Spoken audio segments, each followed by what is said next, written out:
Hello, everyone.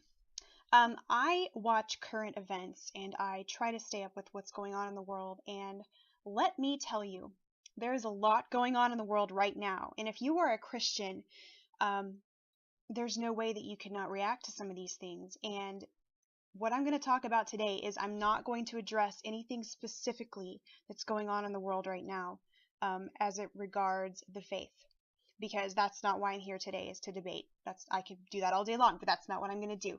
What I want to do is I want to encourage you guys who might feel a little bit weighed down by all of this, because I know when you're on social media, when you're on Facebook or Twitter and you express your opinion, all of a sudden the tolerance police show up and are not very tolerant to you sometimes. So this is what we're going to focus on today. I would just like to read you a few verses, if I may, of encouragement.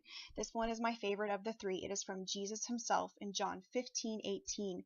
If the world hates you, know that it has hated me before it hated you. If you were of the world would love you as its own. But because you are not of the world, but I chose you out of the world, therefore the world hates you. Remember the word that I said to you, a servant is not greater than his master. If they persecuted me, they will also persecute you. If they kept my word, they will also keep yours. But all these things they will do to you on account of my name, because they do not know him who sent me. Now let me just say, don't be afraid to stand with Christ. If you stand with Christ, people are going to mock you and hate you and call you names. But don't you back down, because this is exactly what God has called you to do. If you are his, they will hate you. There's no getting around it. We are not to be like the world. So don't even try. Don't try to play games with people or placate them or say, well, I believe this, but not really. No, don't do it. Just believe what God says in his word.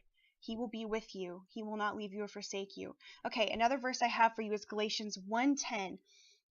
For am I now seeking the approval of men or of God? Or am I trying to please man? If I were still trying to please man, I would not be a servant of Christ. That's a very good one as well. We're not out here to please man. We're just not. Get used to it. It's going to get worse. Okay, the last verse I have for you is James 1:2-4. Count it all joy, my brothers, when you meet trials of various kinds, for you know that the testing of your faith produces steadfastness. And let steadfastness have its full effect, that you may be perfect and complete, lacking in nothing. Guys, the world hits hard. It does. When members of your own family come against you and say, how can you believe this? How can you make a stand for this? It's a trial. It's from God. We live in such insulated times, a little bit, from persecution. But wow, back in the early church, people were getting killed by lions all the time. So just be aware that this will happen. It will get worse, and God is with you. He will not leave you or forsake you, like I said earlier. It's kind of like running a race, getting in shape, running a marathon.